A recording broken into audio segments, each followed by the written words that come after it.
Good afternoon, Mark out of HurricaneTrack.com here. Hurricane Outlook and discussion time. Hurricane Jose, Hurricane Maria. We have enough to keep us busy for quite some time. The 5 p.m. information on Jose. Still 75 mile per hour hurricane, pressure 976 millibars. Moving north-northeast at 8 miles per hour.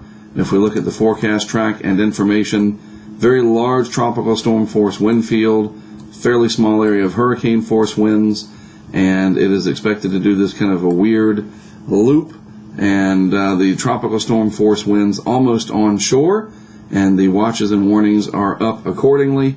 And again, the main story with this will be the continued battering of the coastline from the swells and the rough, dangerous surf, etc., and a few rain showers associated with this system.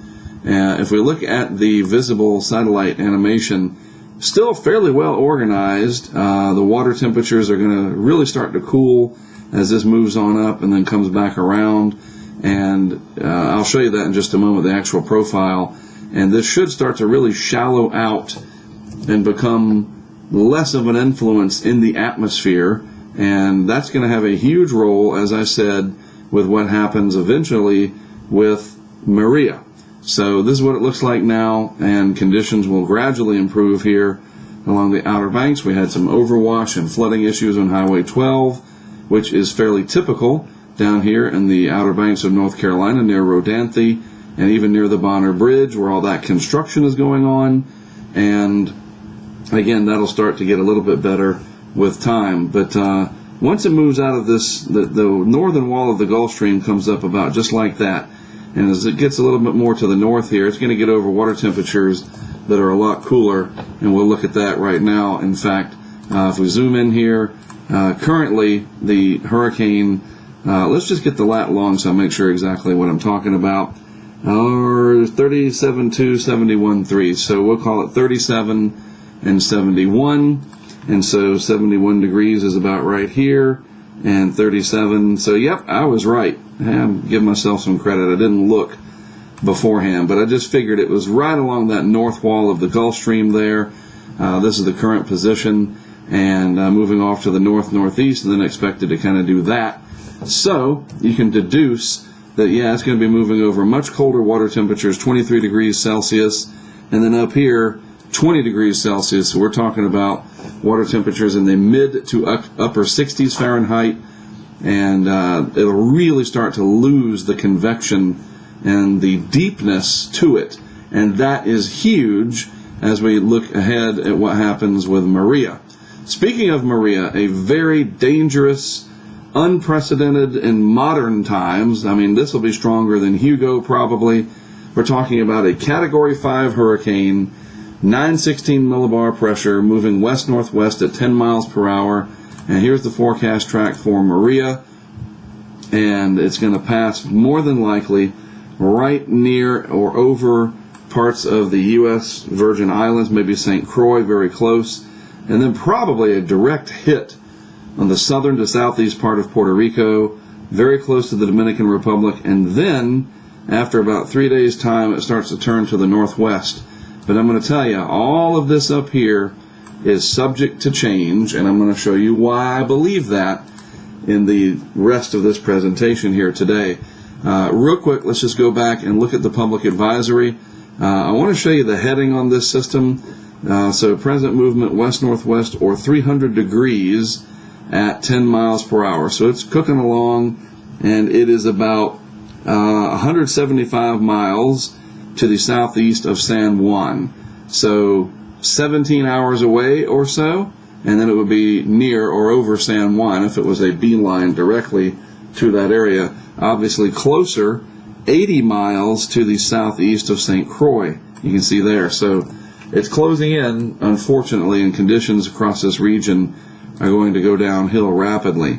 Again, looking at the outlook here and what's happening with it, the hurricane force winds extend out 35 miles from the center. Tropical storm force winds continue to expand 140 miles from the center, so it's a very, still compact, but it's expanding a little bit. You know, remember yesterday hurricane force winds were 15 miles from the center, so we've more than doubled that. and that's important to note. So it's getting a little larger on the overall wind field, and then the air pressure, like I said, 916 millibars. The main thing to consider with this is how much rain could fall over Puerto Rico here, as well as all that wind and storm surge. But the epic rainfall, more than 2 feet in some instances, could be a bigger story when it's all said and done than the Category 5 Saffir-Simpson scale label that we are giving this system because of the wind. The wind is certainly important, but as I talked about in my update this morning in my blog, there's a lot more to this than just the category. You see the very round look here. Let me get a blue color or something that'll stand out. The very rounded look to the central dense overcast.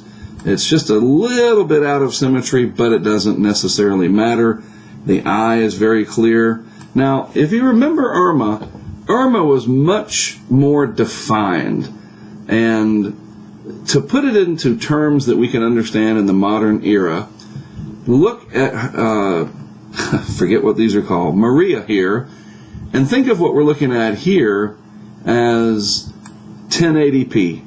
You got a television, you're watching a movie or whatever, it's 1080. And so that's pretty high definition stuff there. And so you got a Category 5 with 165 winds. Irma was at least 4K resolution in terms of an analogy here. Crystal, almost like it was beyond reality, like it was computer animated. And and I should have brought up a picture to show you a compare. You know what? I might have one on my desktop. Let me see. You get to see all the little things on my desktop. I don't think I have one on here of Irma when it was at its peak. That's okay. I'll find it for next time because I'm going to be talking about this a lot. But my point is, as well defined as this is, it's not, and that's going to beep again in a minute. Sorry about that. It's too far away for me to, well, let me just, hold on. Sometimes it happens, right? Push notification. All right. My point is, as dangerous and as clear as this looks, and you know the roundness to this, Irma was better, so to speak, better defined. I don't want to say it was better any other way. It was better defined, more, and again, the difference is 1080p versus 4K. If you had two televisions, like one of those Sony or Samsung 4K televisions, it's just like better than reality. And so at least we're not seeing that yet. As dangerous as this is, it can actually look a little bit more symmetrical, and some of these edges get smoothed out where it's perfectly round. Then you're talking about true cataclysm. And we saw that with Barbuda and St. Martin, St. Bartolome, etc. And hopefully this won't happen again here for Puerto Rico. There it is, St. Croix right there, Vieques, and San Juan's right up here. Interesting times coming up, that is for sure. I just cannot imagine, especially with night coming. Ugh. All right, so we already went over this. This will come into play later if Maria decides, if it ventures into this region, we can visit this again. So why do I think that cracks are appearing in the it's definitely going out to sea idea, and that it'll never hit the United States? Some people are thinking that, and I'm not saying it's not going to do that, but let me show you why there may be an unraveling of that idea. This is the initial ECMWF, and this is from Levi Cowan's website, tropicaltidbits.com. And what do we have? This is the initial map, and you can see the low pressure areas at the surface. Here's Jose, much larger influence in the atmosphere than is Maria. And then you can see with these various colors, these shades of red, the troughs and the ridges. And this large ridge right here, and this is helping to steer Maria on this course. And on the back side of that ridge, Jose is moving up. But nothing's moving very fast, okay? A few miles per hour, this side of 10 miles per hour. 8, 9, 10, 11 miles per hour. Nothing screaming along. So this is the initial map. This is 24 hours out, so this will be valid tomorrow morning. And at this point in time, it shows Jose up in the northeast, close to the northeast, northwest Atlantic, just off the northeast coast. And it shows, 973 millibars or something like that right in here. I just don't see that. The water temperatures are going to be too cold, but hey, we'll see, right? Hopefully Recon will still be going out there and we can know for sure, because this is huge in the evolution of the rest of this. It really is. And look, Lee's trying to come back. Isn't that interesting? Another variable to throw into things. And then here, of course, is Maria crossing Puerto Rico tomorrow morning. 48 hours out, and then 72 hours out, and there is Maria just north of Hispaniola. You have this ridge starting to build in over the northwest. Well, it's not over the Atlantic, but over the Great Lakes and inland of the northeast United States, I guess you could say. And then here is Jose still holding on. And I can't buy that.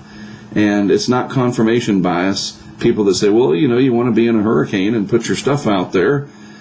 Trust me, I'm looking at this and I'm not understanding it from a meteorological perspective.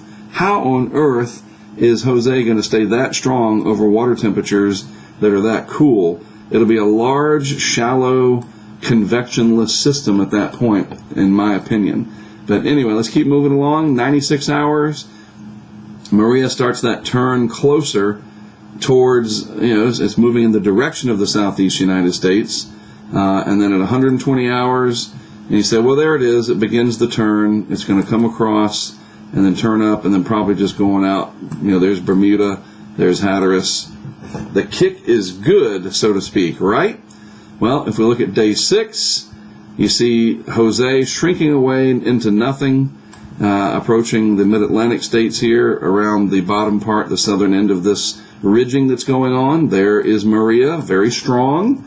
And you can see that the ridge is still enough. There's just enough dense air in the atmosphere, or what we call heights, to kind of keep Maria from just going like that.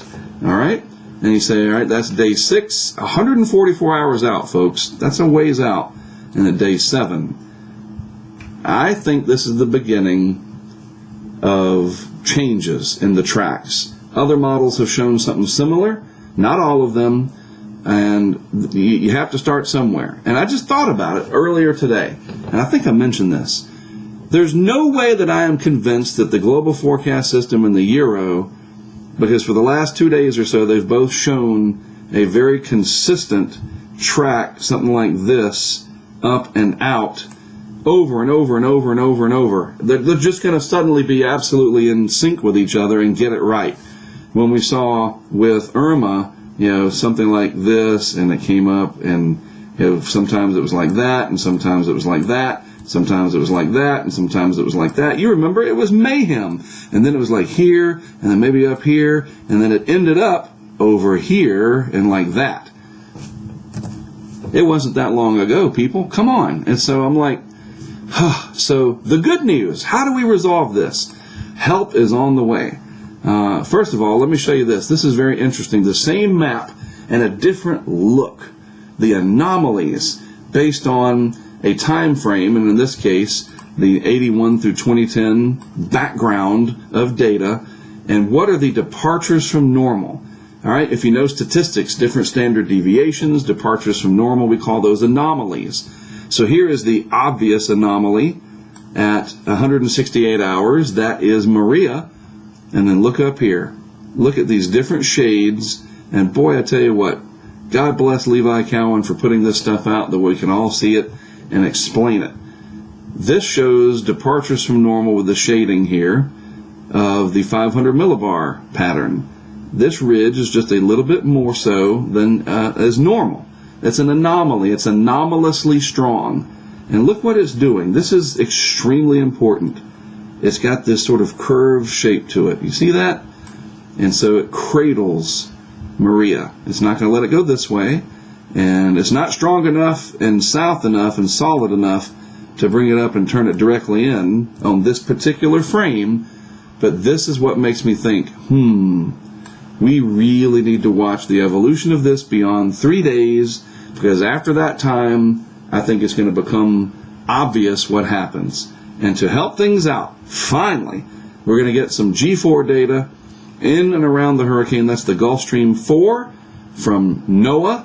They're going to fly that Gulfstream jet at high altitude, and each of these little numbers will be drop zones that they deposit to sample the environment around Maria. You got one coming out of Barbados, and another one looks like, what is that, Savannah or something? Cool. I think that's where they make the G4, if I'm not mistaken. And this samples the environment around the hurricane, not the hurricane itself. I wish that we could have some flights up here to detect the true nature of Jose, because I am so convinced that the models do not thoroughly understand the dynamics going on with Jose, and that it'll be a shallower, weaker system than what's being depicted. And if that is the case, then Maria could get closer to the United States than is currently being depicted in the longer range guidance, and therefore people need to not turn their back on it and say, it's going out to sea. It might, and it's probably going to, if I had to make a guess today. But it might not, and I just showed you why I think that. All right? So, check it out. At 11:30, plus or minus a few minutes, tonight, I'm going to start a live broadcast. We call this Nowcasting, and I'm going to run it for about, 12 to 18 hours, maybe 24 hours. I'll be kind of hosting it, if you will, as sort of a color commentary, nowcasting of what's going on with Maria. And it'll be streamed on our YouTube channel so that anybody can watch. Of course, it'll also stream into our app. I will embed the video in the app. It'll be on our subscriber site so everybody can participate. And the YouTube chat will be up and running. That's always a wild place. Our private members-only chat will be running, and we'll of course answer stuff on social. I will be in and out. It won't be me all the time. I can't stay up for 24 hours in a row. I mean, I can, but I'm not. And so when I'm getting a nap or doing something else, you'll look at radar, and everybody can discuss things amongst themselves in the various chats or whatever. And then I'll come back at important benchmarks, the updates. I will go over the models, okay? We'll look at what's happening in real time with Maria, and then we're going to look at the model data as it comes in, because I believe the Gulfstream 4 data should make it into tonight's models, hopefully. And we'll do this for about 24 hours as this goes over Puerto Rico. So tune in. I'll tweet it. It'll be in the app, etc. I'll make sure you know, 11:30 p.m. tonight, roughly 11:45, somewhere around there. And then we'll go for about 24 hours. And I'll be in and out, like I said. And you'll see, as I get more tired and bags under my eyes. I got to sleep at some point, but it's important. And I think it'll be very interesting to sort of nowcast this in a marathon session, and we can all be in on it together. All right? Very lengthy right now, but there's a lot to talk about. I appreciate you tuning in. I'm Mark Sudduth, HurricaneTrack.com. I'll talk to you again live in a little over 6 hours.